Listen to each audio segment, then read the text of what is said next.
Morning, good afternoon, or good evening, wherever you are. Dr. Ruth Anderson and Teri Angel here with Enlightened World Network. We're so excited to be here today with you for our meditation. Now, on Sundays, we do a silent meditation, which means we invite you to join us, and Teri and I go behind the scenes. We meditate together while she plays beautiful music. And we come back on in 20 or 25 minutes and share with you what Spirit has taught us during that time. So please make yourself comfortable. And Teri, let's go ahead and get started with that music.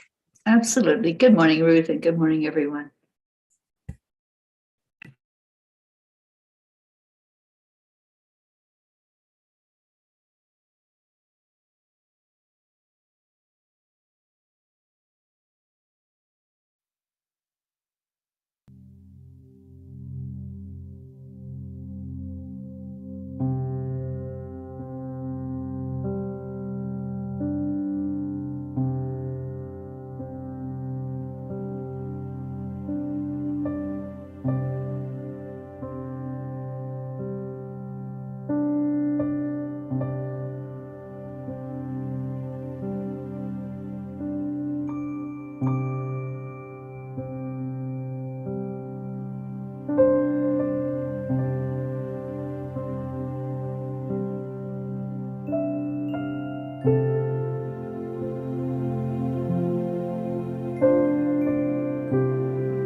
And we're back. So Terry, that was really interesting. Archangel Metatron was very involved in our meditation, which was lovely and a little emotional. So we ended up seeing the Akashic records and like the huge hall of Akashic records. And we saw how we all impact each other and our lifelines. And when our lifelines come together, how those interconnect. I love my hands. I love them, how they're verifying, how we impact each other in our lifetimes. And it was really beautiful. Teri, could you share the blog or share the words that they shared with you last night? Because it fed right into this. Okay, I'll have to pull that up. But while I'm doing that, the thought is that we can understand a little bit how our energy affects each other as we are walking on this earth plane. But what we sometimes forget to look at is it goes on after we leave the earth plane. And when one person that we're connected with, Ruth described it as being a wheel, and we're all spokes in that wheel, that we feel that when someone leaves, we feel that emptiness of them not being there. And the blog last night that the angels gave me is called Never Alone. And they quoted a song, the lyrics from a song that says, you got to walk that lonesome valley. You got to walk it by yourself. Nobody else here can walk it for you. You got to walk it by yourself. And what the angels said is that, yes, we do go it alone.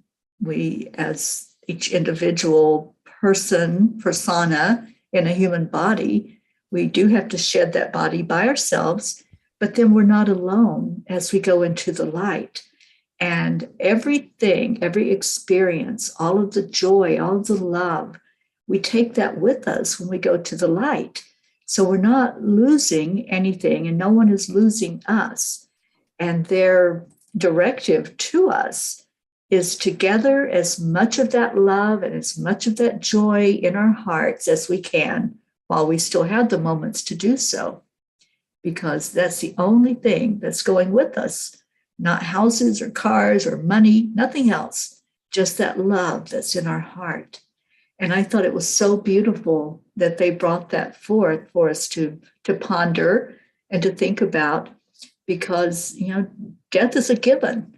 It's something we all have to face. And although, like they said, we're doing it alone, we're not really alone. We have the angels that are right there with us, guiding us. And we have the love of everyone we're connected with that we've touched, lives have touched while we've been here.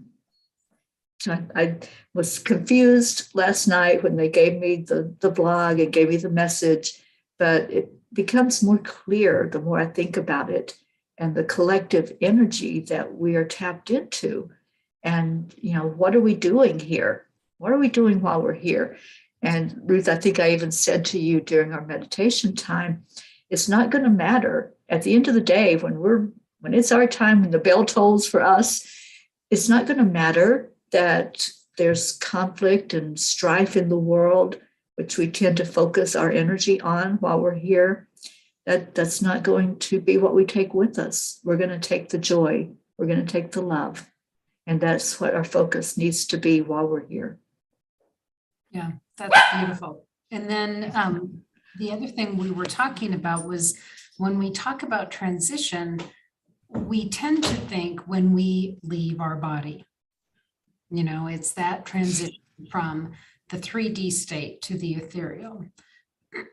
And what Archangel Metatron was showing me today is that when one person has their transition out of body, the people around them that they have loved and lost also have a transition. And when we transition, it's from one form of who you were to another. And certainly the loss of someone that we love causes us to have our own transformation, our own transition and transformation into a new being, I mean, when Linda Dirks, I was not the same after as I was before. You know, I had my own transition during hers. Yeah. And the same with me when I lost my dear friend Sharon a few months ago. You know, it changes you. There's no way it won't, because you're feeling that difference in now how we communicate and how we react with that person. Right. Thank you, Metatron. Yeah.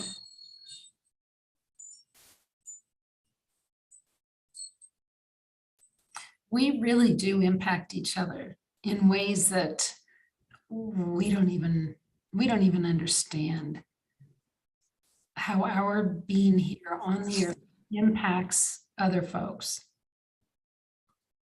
Yeah.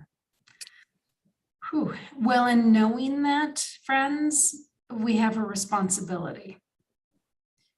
We can choose whether we're going to be in somebody's life in a positive way today, or if we're going to heap onto the things that are difficult in that person's life. So carry that responsibility, you know? Yeah. And you know, Ruth, it's interesting that tomorrow is the full moon, and this is the time of releasing. And this morning we walked into the healing pool, and together we all released. We released individually, and then we released as a collective any energy that's not serving us, anything that, you know, when we hold on to things like anger or hurt or sadness or whatever it is that's bringing us down, tethering us down lower to the earth instead of allowing us to lift higher to spirit. And we can let go of that. And that's what we did this morning. And that's what I encourage people to continue to do today and tomorrow. Release any energy that's holding you down. And you'll feel it. You'll know what heaviness is there. You'll know what you're holding on to. And this is the time to let it go. This is the perfect time to be cleansed by the moon, and to allow spirit to take whatever it is and transform it, transmute it to positive. Well, and the beauty of the healing pool is that sometimes we don't even know what it is, but, you know, spirit will help us just release those energies that no longer serve us. And we don't always have to understand it even, but just knowingness that we're being cleared and healed. So, yes. Teri, anything else for the good of the cause here? To stay in your hearts, stay blessed, and keep those thoughts positive. There's a lot going on in the world, and we can all admit that. We're not burying our heads in the sand. We're just choosing what we're focusing on. And we know for a fact that what we focus on expands. So if you stay in that heart space instead of in the head space, you're going to focus on love. You're going to find more joy in your life and more peace in your life. And that's the goal, is to get you to that place of inner peace so that you can spread more love and joy in the world. Beautiful. Thank you. So friends here at Enlightened World Network, thank you for joining us. None of us are getting out of this one alive. Nope. None of us are getting out of this one untouched either. So thank you for being here. So much love to each and every one of you. Take good care. God bless, and we'll see you soon. Thank you. Bye.